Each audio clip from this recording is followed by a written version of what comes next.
Всех приветствую на канале, старых подписчиков, кто недавно подписался. И вчерашний пробный заезд для Нивы оказался первым и последним. Вот здесь Нива прошла вчера. Пойдем дальше, покажу. Здесь прошла, а вон там не прошла. Стала она там, забуксовала у меня.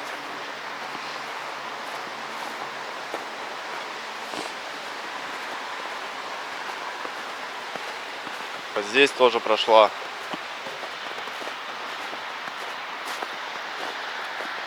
А вот здесь не прошла. Лопатку я взял с собой на всякий случай.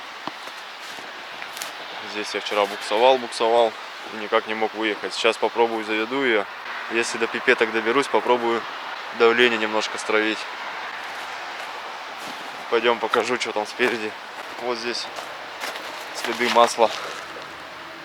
Или отработки какой-то, непонятно, что здесь текло. Тут вообще кусок какой-то вырвало. Разорвало, походу, редуктор переднего моста. Шел треск. И вот кусочки. Фиаско. Да, масло все вытекло. И мне там даже не посмотреть, что там. Видно, что масло текло, а откуда я не вижу. Вот такой пробный заезд оказался последним на сегодня для нее. Никак, в общем-то, она не хочет выезжать. На одном заднем мосту буксует только одно колесо заднее. Ну, иногда вот второе пробуксовывает. Передок, считай, уже не работает. Сама себя она вытянуть не может. Оттащим. Как там дела с редуктором обстоят? У меня такое чувство, что его разорвало просто в клочья там все. Если смотрели последнее видео, то я в конце видео там оговорился по поводу раздатки. Были у меня подозрения кое-какие на раздатку. Но все дело было не в раздатке.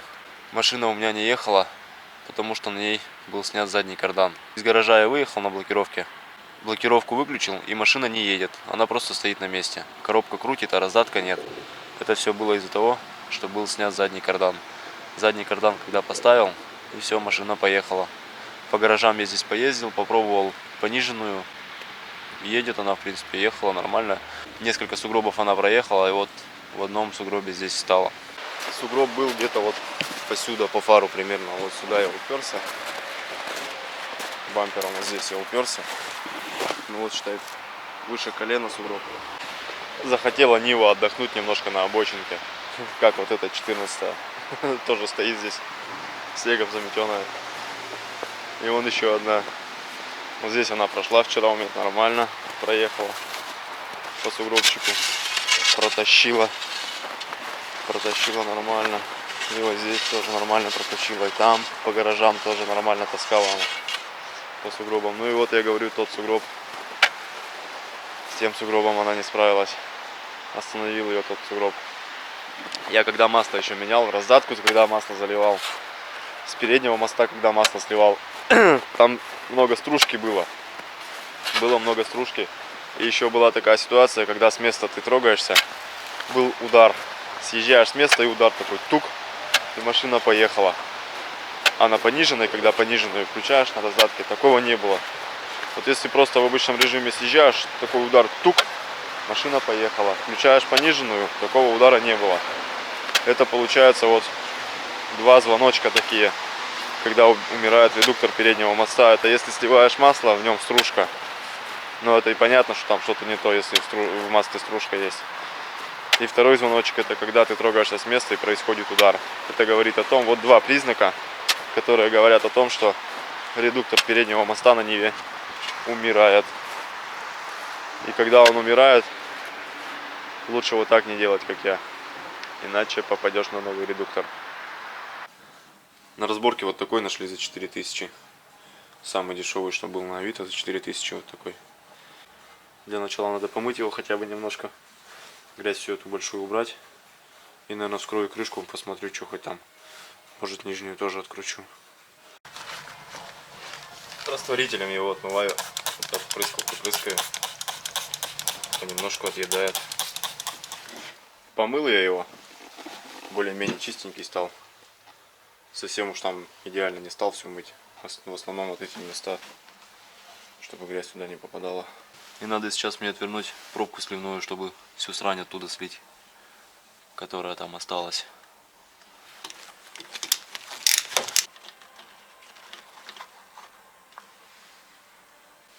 Срани там, видимо, уже и нет, потому что приводов не было, из него там, наверное, все уже вытекло. Сейчас наклоню, может, что-нибудь там осталось, течет что-нибудь. Крышку я вскрыл вот эту. Здесь на гайках, вот на этих, на маленьких и на больших гайках, тоже вон на шпильках краской помазано. Я так понимаю, это, видимо, с завода, что ли, еще намазано. Его, видимо, не перебирали, что ли, ни разу. Мне так кажется. Хотя герметик это здесь явно уже не заводской. Или это прокладка такая? Нет, прокладка с герметиком, с красным. Но крышка явно вскрывалась. Для каких целей непонятно. Зубья здесь не обломаны, целые. Все. И такой люфтик небольшой присутствует. Вот. Если рукой качать, то он небольшой, в принципе. И вот такой стук есть. Должен быть такой люфт или нет, пишите в комментариях, если кто знает. Потому что я в этой системе не разбираюсь. Хотя если подшипники менены, и сейчас такое качество подшипников, что и с новыми подшипниками такой люфт может быть. Сейчас ему там поддон еще вскрою нижний, тоже посмотрю, что там с той стороны. На звезде 41 зуб. Вот на этой. Эти тоже вращаются там, как они, сателлиты называются, да? Я вот не знаю, как определять там выработку на них, смотреть, как она есть, там нет. Вот я смотрю, так по мне, так нету вроде никакой выработки. Вскрыл я ему вот эту крышку поддона. Там, в принципе, ничего интересного тут. Здесь стружки не видно, вот масло здесь вот такого цвета было. Но мы когда забирали его еще с разборки, там из него вытекало немножко вот такого именно цвета.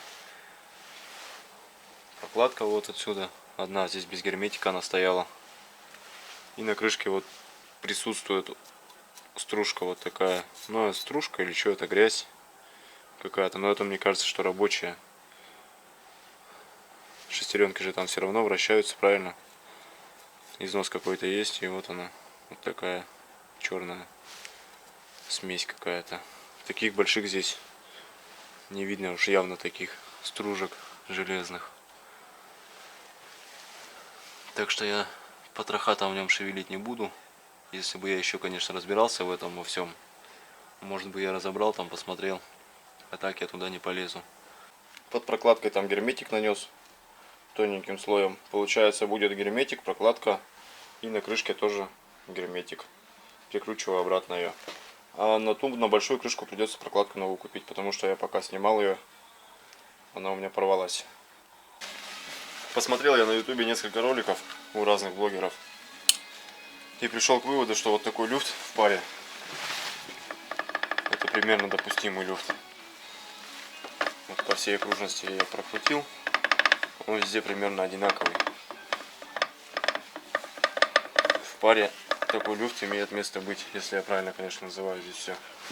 Купил только вот набор прокладок новых. Устанавливаю прокладку сейчас сюда и крышку обратно прикручиваю. Крышка поддона на нем уже прикручена. Герметиком промажу, прокладка, сверху еще герметик и крышка. И пускай она там плотненько сидит. Вот эта прокладка также была промазана герметиком с двух сторон. Начал я разборку, уже колеса скинул. Кое-какие гайки там на приводах ослабил. Только ослабил, не откручивал. Вот эти гайки тоже ослабил. От руки откручивается. И кое-что хочу показать. Если смотрите регулярно видео, то знаете, да, что я суппорт на ней менял, передний правый. Суппорт новый стоит, соответственно, внутренности тоже все новые. А резинки на новом суппорте, на поршнях, уже сопрели. Все в трещинах. Вот трещины, вот отвертка я ковыряю, вот трещина. Там на том тоже трещины. И на третьем тоже трещина. Эта машина никуда не ездила. Ну, по гаражам-то я ездил тут. То одно проверял, то другое. А резинкам уже пришел кирдык. Это Надо будет опять сливать тормозуху, снимать суппорт, вынимать поршня, которые колодку прижимают, и менять вот эти резинки, иначе этому суппорту тоже придет хана.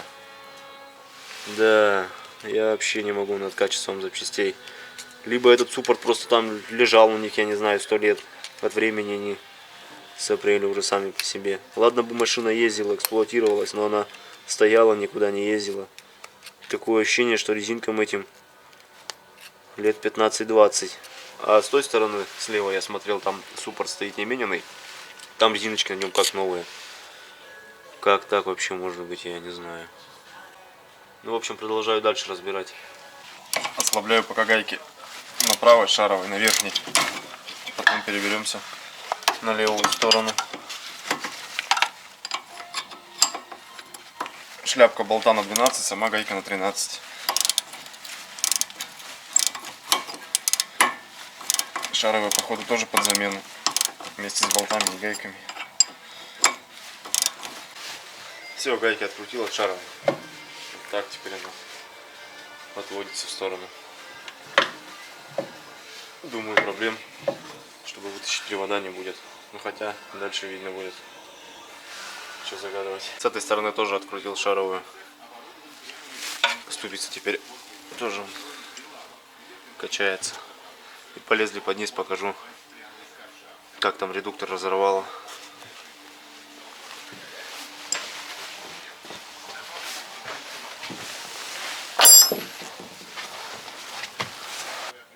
Вот так пополам его разнесло просто в клочья.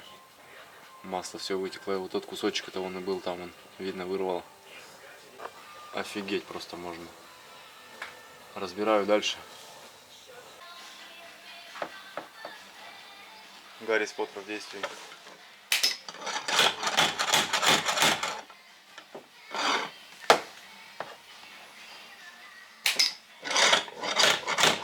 Как ты щелкаешь? А? А щелкаешь как? Так вот кнопочку я делал.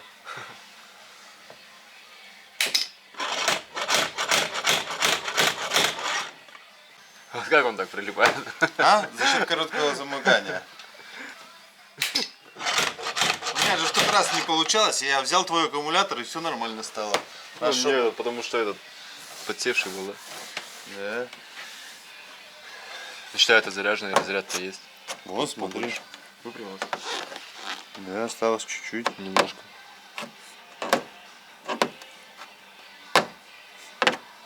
Будет идеал.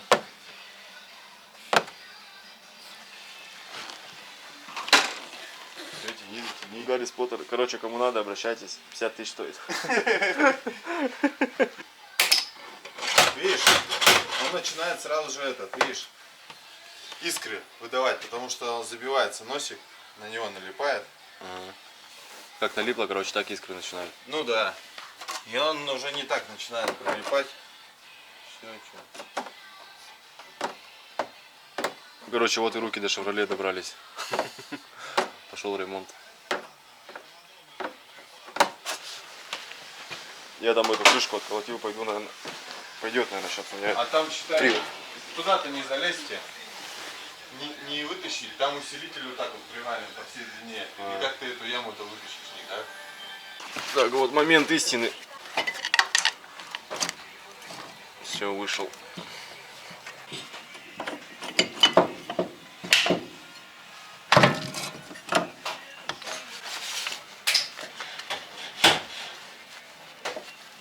Тут даже подшипник вроде нормальный.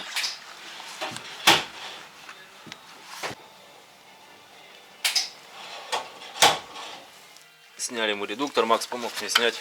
Домой поехал. Сейчас я с него крышку сниму, посмотрим вместе, что там. Ну вот такие звуки оттуда доносятся. Скрываю крышку.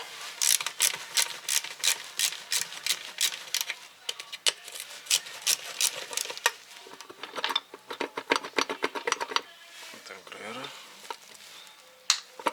Чтоб не потерять. Потерял. И вот он сам у меня уже располовинился.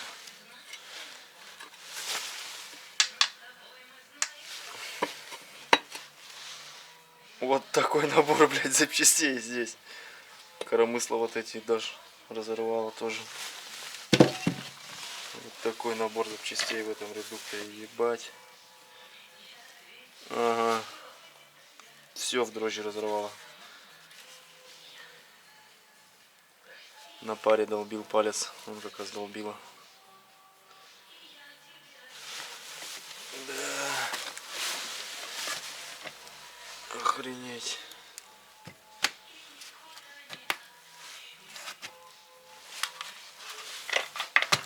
Все просто вывалилось.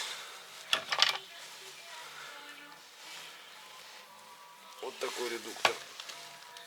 Отходил свое, что называется. Здесь звездочки обломило все. Зубья все на звездочках. Здесь вообще сгрызло. Обалдеть. Все это только в чермет.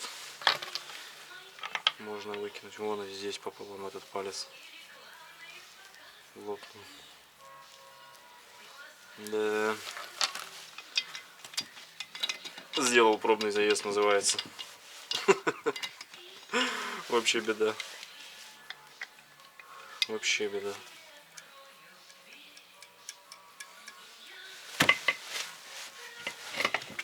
Зря масло менял и сальник. Набор убитых запчастей. Здесь тоже вот разорвало. Его просто разорвало пополам. Что-нибудь может пригодиться сюда, хотя навряд ли.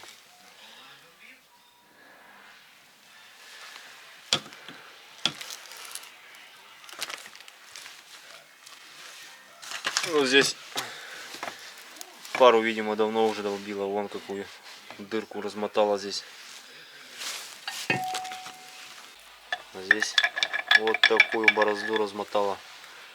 И когда я в сугробе стал буксовать вперед-назад, его, видимо, вот так вот стучало. И в конце концов разорвало пополам. Все, здесь живого ничего нет. Зато наглядно все видно. Чертеж в разрезе, можно сказать. Вот так. Вот тебе и стук в редукторе.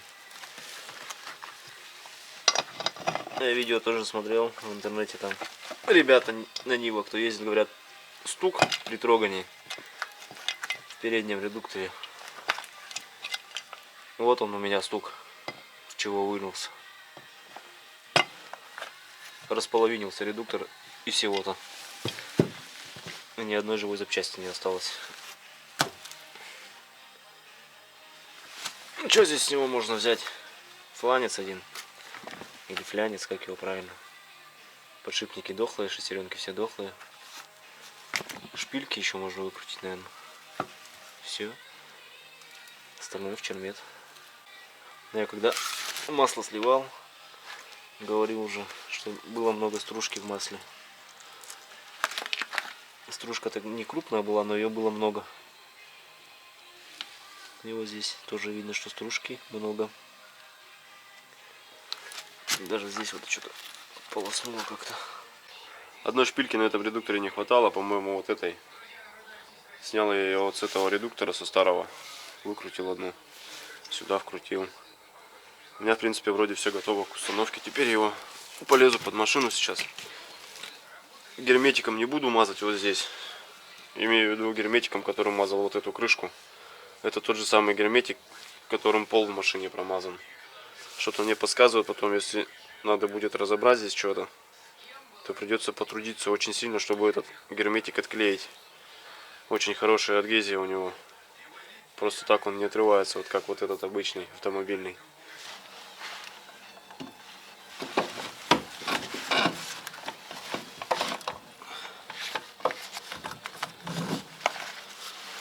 Вот и все. Ничего сложного, одному вполне можно справиться. Главное вот там в отверстие попасть, где он к двигателю крепится, и все. Молоток вот так подставил. Пойду с той стороны, там наживлю гайки. на эти, на две шпильки. И буду привода уже вставлять. Так, завожу привод обратно. Надо мне как-то попасть теперь туда. Аккуратненько. Герметиком не стал мазать, эти прокладки раз новые стоят, думаю. Ничего страшного, не должно потечь.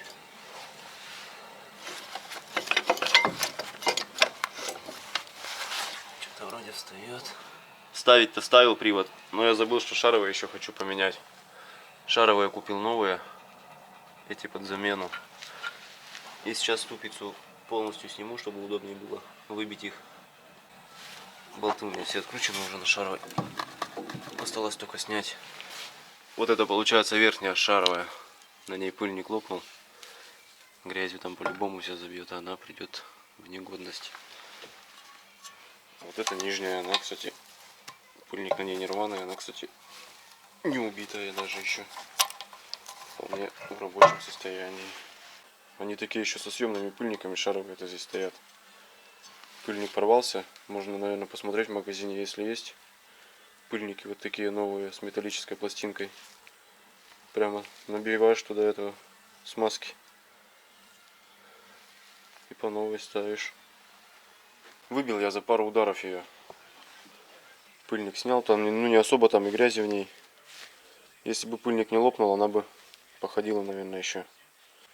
Что-то я сразу до меня не дошло. Надо было бы посмотреть пыльники и просто пыльники поменять. Ну хотя неизвестно же было, убитая там шаровая нет. Ну ладно.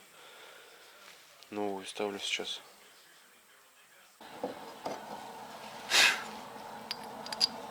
Новые болтички. Драйверочки. Гаечки. Гайка на ступицу. Тоже сейчас наживлю ее, так от руки потом притяну.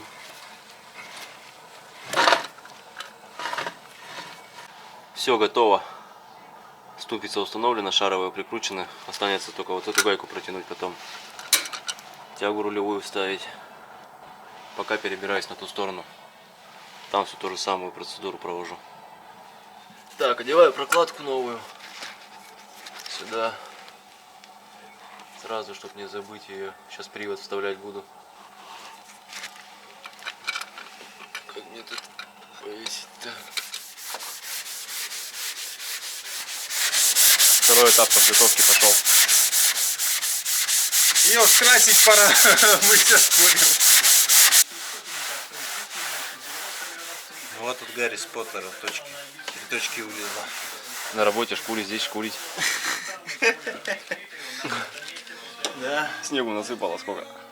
Февраль. Да. Через полгода покажем результат, что получилось.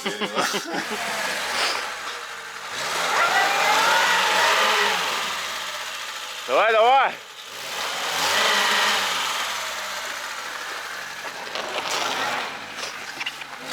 А пониженную попробуй. Ну вот, да, вот этот. Что тут дым идет нахуй? Это не дым, это пара.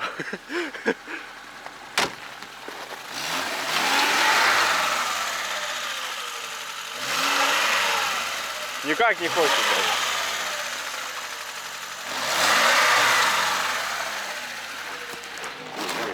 Еще колеса немножко левее, Макс. Вот так прямо. Давай толкну.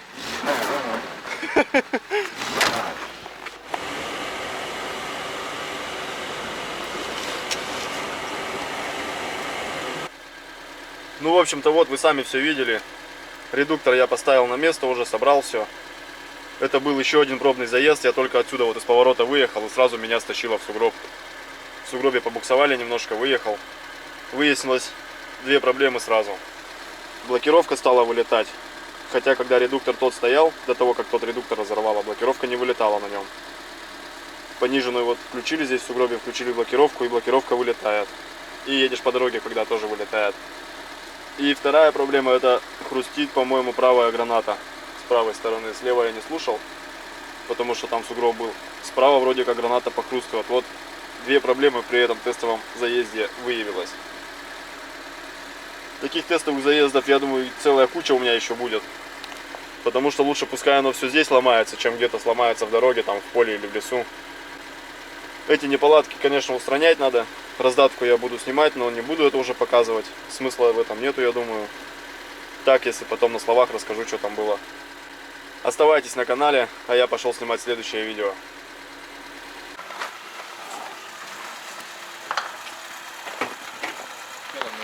Да ничего, я уже нажал.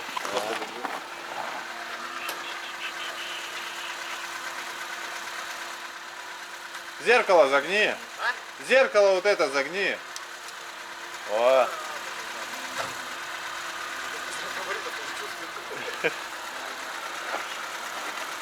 Мужик вот этот, который здесь на Рено стоял, такими глазищами смотрит, сворачивался.